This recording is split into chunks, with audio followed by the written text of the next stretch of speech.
គេហៅយើងអ្នកក្រគេដេលយើងអ្នកក្រនឹងវាមិនខុសទេបាទយកទៅគិតមើលខ្លួនឯងទៅបាសេឡូណាគឺចំណាយប្រាក់ចំណូលឲ្យក្រុមកីឡាករនោះគឺលុះលុបពេកហើយ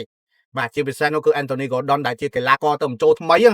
បាទទៅទិញពី Newcastle មកតម្លៃខ្លួន 69.3 លាន€ប៉ុន្តែហ៊ានចំណាយប្រាក់ចំណូលប្រចាំសប្តាហ៍ឲ្យ Anthony Gordon ដល់ទៅ349000 €ក្នុងមួយសប្តាហ៍បាទហើយបើគិតជាប្រចាំឆ្នាំវិញ Anthony Gordon អាចរកបានចន្លោះពី 17.5 ដល់ទៅ21លាន€ក្នុងមួយឆ្នាំបាទខ្ពស់កប់ពពកមែនតើសម្រាប់ប្រាក់ចំណូលរបស់ Anthony Gordon នេះលើសរ៉ាវីញ៉ាលើស Lamine Yamal ទៀតបាទហើយឥឡូវយើងមើលកីឡាករចាស់ៗទាំង9នាក់ដែលមានតម្លៃខ្លួនយើងខ្ពស់ដែរបាទប្រាក់ចំណូលគាត់រៀងខ្ពស់ណាបាទទី1គឺខ្ពស់ជាងគេគឺ Frankie De Jong បាទដោយសារតែការពី COVID នោះគឺ Barcelona មិនបានចំណាយប្រាក់ខែឲ្យ Frankie De Jong ទេដូច្នេះហើយពេលនេះ Frankie De Jong គឺមានប្រាក់ខែខ្ពស់ជាងគេហើយគឺសមរម្យហើយព្រោះរួមទាំងប្រាក់សំណងផងបាទសម្រាប់ Frankie De Jong អាចរកបានពី 365000 ដល់ទៅ 56000 €ក្នុងមួយសប្តាហ៍ហើយសម្រាប់កីឡាករដែលមានតម្លៃខ្លួនខ្ពស់ជាងគេនៅលើពិភពលោកពេលនេះ Lamine Yamal រកបានត្រឹមតែ 32000 €ក្នុងមួយសប្តាហ៍នោះទេបាទកីឡាករល្អបំផុតហើយគេថាគ្រាប់ពេជ្ររបស់ Barcelona ហើយបាទហើយទី3នោះគឺ Rafinha បាទជា idol របស់ Edwin ផ្ទាល់បាទគ្រប់ត្រូលកាប់មុខតែម្ដងបាទគាត់លេងល្អ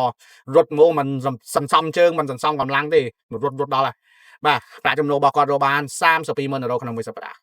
បាទទី4 Marcus Rashford គឺជាកីឡាករ Man U ដែល Barca ខ្ចីជើងមកតម្លៃខ្លួនរបស់គេគឺ 269,000 €ក្នុងមួយសប្តាហ៍តែមានព័ត៌មានមួយថា Man U បានចំណាយ 10,000 €ក្នុងមួយសប្តាហ៍ដែរផ្ដល់ទៅ Marcus Rashford បាទជំនួយទៅខាង Barcelona ណាប៉ុន្តែគាត់ថា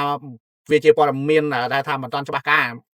ដូច្នេះហើយអាចនឹង Barca ចំណាយម្នាក់ឯងក៏មិនដឹងដែរបាទ 269,000 បាទហើយទី5គឺ Julius Koundé បាទ Julius Koundé គឺជាខ្សែការពារដ៏ល្អមួយហើយរឹងមែនទែនសម្រាប់ Barcelona បាទជួយ Barcelona បានច្រើនមែនសម្រាប់ Koundé ប្រាក់ចំណូលរបស់គាត់បាន 260,000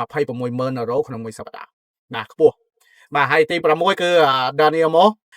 Mo រកចំណូលបាន 240,000 €ក្នុងមួយសប្តាហ៍ដែលគាត់លេងខ្សែបម្រើកណ្ដាលនិងប្រយុទ្ធក៏បានស្លាបស្នាមក៏បាន Daniel Mo គឺជាកីឡាករមួយរត់បដូរផ្ដាច់គ្នាបាទហើយទី7 Pedri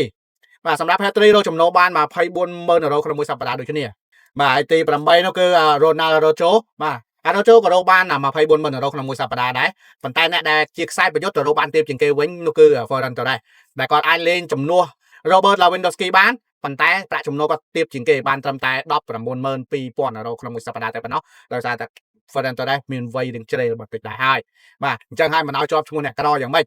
បាទនេះគឺជាព័ត៌មានថ្មីហើយដៅកកតែម្ដងតែអត់មានតែស្រាវជ្រាវមកឃើញកុំភ្លេចចុច like comment និង share ជាពិសេស follow admin ម្នាក់មួយផងទាំង TikTok និង Facebook ដើម្បីទទួលបានព័ត៌មាននិង update ថ្មីៗជាពិសេសនោះគឺគូស៊ប់ដែលចែកជូនជារៀងរាល់ថ្ងៃផងដែរបាទសូមអរគុណច្រើន